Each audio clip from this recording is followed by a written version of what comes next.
Окунуться в атмосферу искусства, представленную разноцветными фасадами из камня и смальты, будто это творение Гауди. Собираясь в Ингушетию, Юсуф Гаа уж точно не представлял увидеть подобные сооружения в жилом доме. Но ведь и двор Мурада Паланкоева нельзя назвать совсем обычным. Скорее, это его личный волшебный мир, оказавшись в котором будто в машине времени переносишься то в прошлое, то в настоящее. С фонтана смотрит мозаичный глаз сокола, а рядом стоит каменное изваяние, точная копия ингушских родовых башен. Seen mosaic outside. Is it tradition in Ingushetia to use mosaic outside of the?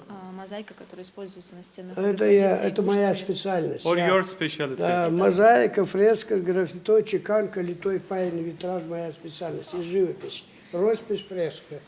Собственно, дом художника тоже можно назвать шедевром. Кажется, что весь он состоит из многочисленных мастерских, в которых работа над новыми произведениями искусства никогда не заканчивается. У стен пачками стоят уникальные музейные ценности и картины. На столах расставлены самовары, медная посуда, а в углу красуется потайная дверь, которую художник впервые раскрыл благодаря сегодняшним гостям. За ней хоть и не прячется Нарния, но ценности в себе содержит не меньше. Например, этот кинжал, подаренный Паланкоеву главой Ингушетии.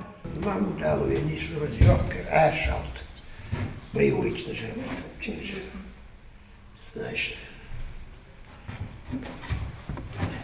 Agay Parmanus.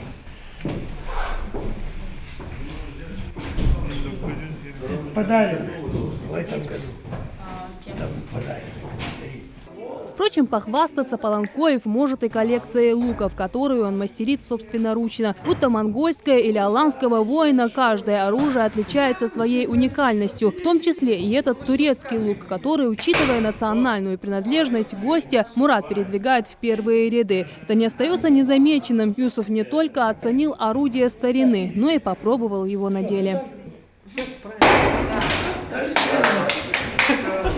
Главная цель сегодняшней экскурсии – познакомить турецкого художника с культурой и традициями Ингушетии. Юсуф Гаа – потомственный живописец, галерист и мастер исламской каллиграфии. Он приехал в республику с определенной миссией – представить жителям региона свое творчество, а именно несколько работ, которые должны были быть выставлены в эти дни на экспозиции, инициированной галереей исламского искусства России. But we still have hope. Мы все еще Inshallah, надеемся, что in soon we will have this exhibition. мы в ближайшее время проведем эту выставку. It will be grateful to, very honorable also for us, to expose the Turkish fine art here in Ingushetia. So we will have more relation. We will start to have more relation between Turks and Ingushi people. И на этой выставке будет представлено большое количество работ из Турции, что будет началом наших взаимоотношений с Турецкой Республикой. И, возможно, в дальнейшем оно будет развиваться. Так сложились обстоятельства, что мы не смогли ее организовать в ноябре, и нам пришлось ее перенести на апрель месяц. Но так как гость наш уже приехал в Ингушетию, и мы решили его познакомить с культурой, с народом ингушским, показать ему наши достопримечательности, все, что мы имеем. Вот. И в нашей выставке предстоящей, она будет называться «Симфония арабской каллиграфии», а в ней будут принимать участие художники из Сирии, из Ирана, из Турции, ну и, соответственно, российские художники из Москвы, из Уфы и из Ингушетии. Несмотря на то, что провести выставку пока не получилось, этот визит для гостя стал весьма продуктивным. Всего за несколько дней он не только успел осмотреть все достопримечательности республики, но и научил ингушских детей своим приемам живописи. Художник провел мастер-класс для воспитанников Карабулакской студии искусств.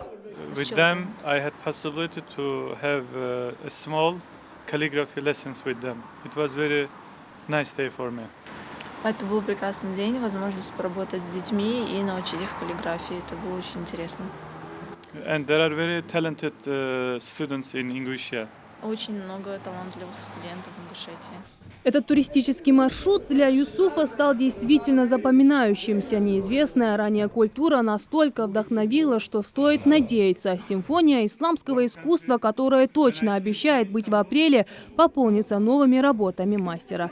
Жадат Хулухоева, Магомед Белакиев, Новости 24.